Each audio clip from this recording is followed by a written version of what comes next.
It's known as the world's most expensive house, but you'd think that if you had spent $300 million on a place to stay, you'd at least want to visit it.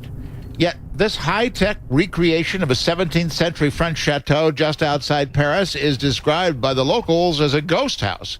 They say they've never seen the person who purchased the 57-acre property 2 years ago.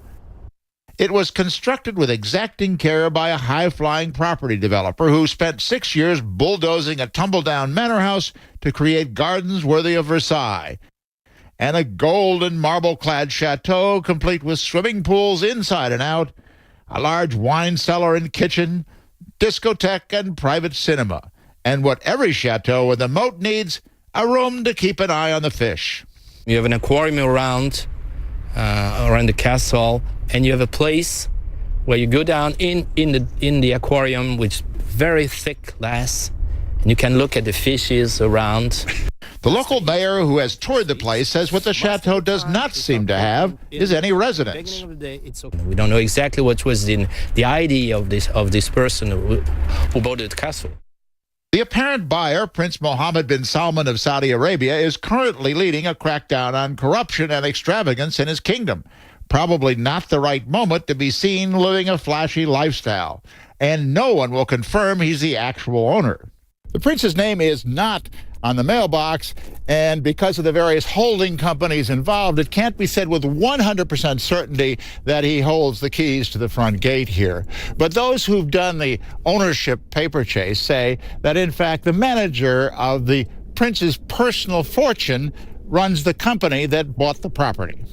The local letter carrier has never seen the prince's name on any mail, just the names of corporations. But it's not like there's no one inside the vast estate. Allô? Oui, hello, madame. People are getting paid to watch over the place. Nous sommes l'équipe de télévision de CNN, although they aren't exceptionally welcoming to television crews. Non, c'est pas possible, désolé. C'est pas possible. Mais, madame? So I guess we're not going to get in. The neighbors, who've looked on as the property was transformed and renamed the Chateau Louis XIV after the extravagant French king who built Versailles, think the whole thing, like Versailles, is a bit over the top. Complètement extravagant, complètement, ouais, complètement. For his part, the mayor compares Chateau Louis XIV to the copies of other well-known French icons in Las Vegas. But he does see one advantage to the chateau. Whether or not the prince or anyone else ever does inhabit the place on a regular basis, in a town of 7,000, it'll be a nice boost to the property tax base. Jim Bitterman, CNN, Louvciennes, France.